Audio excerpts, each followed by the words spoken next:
আল্লাহ তাআলা হচ্ছেন আমাদের সব কিছু শোনেন। আল্লাহ তাআলা আমাদের কি সব কিছু শোনেন এবং জানেন। তাহলে এই প্রথম আয়াতেই আমাদেরকে বলা হচ্ছে আমরা যাতে আল্লাহ এবং তার রাসূলের বিধানের লঙ্ঘন না করি। এরপরে 6 নম্বর আয়াতে একটা সামাজিক বিধান আছে। আজকে আমাদের মধ্যে আমাদের সমাজে আমরা দেখি বিভিন্ন গুজবের ছড়াছড়ি আছে।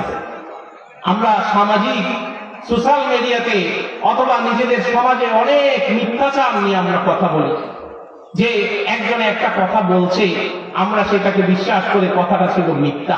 এটা সমাজের মধ্যে বিশৃঙ্খলা, সমাজের মধ্যে মারামারি, সমাজের মধ্যে হানাহানি, এই বিষয়টাকে কি করে একটা গুজব ছড়িয়ে দিয়ে রাষ্ট্রের মধ্যে হানাহানি সৃষ্টি করে।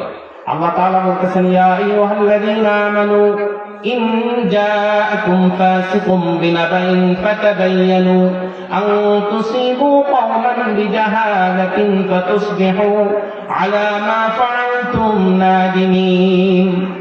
আল্লাহ তাআলা সূরাতুল হুজুরাতের 6 নম্বর আয়াতের মধ্যে ঈমানদারদেরকে লক্ষ্য করে বলতেছেন, ও ঈমানদারগণ, তোমাদের নিকট যদি কোনো ফাসিক ব্যক্তি কোনো সংবাদ নিয়ে আসে, ফাতাবায়ানু, তোমরা সেটাকে যাচাই বাছাই করো, আন তুসিবু কওমান বিজাহালাতিন ফাতুসবিহু আলা মা ফাআলতুম নাদিমিন।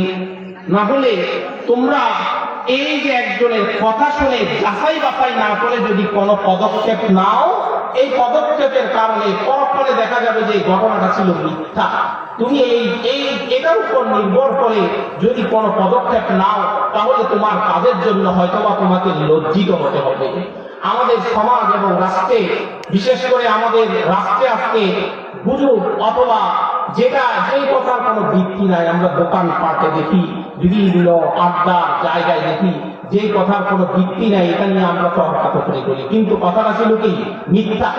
এই মিথ্যা কথা যাচাই বাছাই না করে আমরা বলতেছি দোকান পাটে বলে বলে দেখা যায় ওখানে এই যে বা আমাদের মধ্যে মারামারি সৃষ্টি হচ্ছে।